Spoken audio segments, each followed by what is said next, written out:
Ekitabo kya Nabbi Mika eshura y'okubanza. Ruhango kugwerwa kuba Abayuda ahabw'okuramya ebishushani. Eki n'ekigambo kya Mukama ekizire ahari Mika owa Moresheesi eki yayorekirwe ahari Samariya na Yerusaalemu omu busingye bwa Yosamu, Ahazi na Hezekiya abagabe ba Yuda. Imwe bantu mwe mwena nimuhurire, niwensi n'ebijurumu byona mutegye amatu, Mukama Ruhanga abe niwe yababeera mushinja nayema omuri hekalu ye erikwera. Ahakuba reeba, Mukama naija naruga omu mwanya gwe, niija kushuuma aribatirira ebirungo by'omu nsi. Kandi enshozi ziryayagira ahansi ye n'empanga ziganga bukye nk'ecumbwe omu maisho g'omuriro nari nk'amaizi gashuka ahecurikire. Ebyo byona n'ahabw'ekicumuro kya Yakobo n'ahabw'ebibi by'enju ya Isirayiri. Baitu ekicumuro kya Yakobo nikiiha, ti Samariya, kandi ekibi ky'enju ya Yuda nikiiha, ti Yerusaalemu. Nahabw'ekyo ndyagira Samariya omutuuma omu bwereere, omwanya gw'okubyaramu emizabibu, ndyashuka amabaare g'omu ruhanga nshuruure emisingi ye.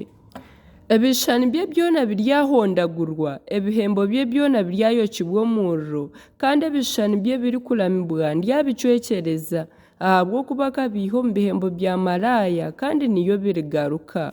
Nahabw'ekyo ndyatonzya mborogye, ngyende ntajwire nkaito kandi njwire busha, ndyatonzya nimboyogora nka za muha, ncure nka za maaya. Ahabw'okuba obuhuta bwe tibw'okutambwa buhikire ahari Yuda, bwahika ah'irembo ry'abantu bangye omuri Yerusaalemu. Mutakigamba omuri Gaasi, mutarira n'akakye, mwekuringye omu mucuucu omuri Besireyafuura.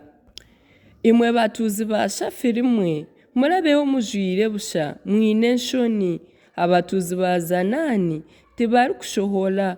Okuboroga kwa Betazeri kuryabazibira kwebaho emikono. Ahabw'okuba abatuuzi ba Marosi bategyeriize ebirungi bemeriize emitima, ahakuba akabi kashuumire nikaruga ahari Mukama kahika ah'irembo rya Yerusaalemu. Imwe batuuzi ba Lakishi mwe mukomere ebigaari aha mbaraasi, nimwe mwabandize kucumuza Sayuuni, ahabw'okuba omuri imwe nimwo ebicumuro bya Isirayiri byashangirwe. Nikyo rihera Moresheti-Gaasi ebiconco by'okuragaana, amaju ga Akiibu gakaba ekyokureebya abagabe ba Isirayiri. Nimwe batuuzi ba Maresha mwe, ndyagaruka mbareeteho ow'okubasingura, kandi ekitiinisa kya Isirayiri kiryahika Adulamu. Mwe nkomborora, mushare amashokye, ahabw'abaana banyu abu murikukunda. Mwe nkomborora, emitwe yanyu ebe nk'ey'ebihuura bahuta, ahabw'okuba baryaruga omuri imwe batwarwa omu bukwatwa.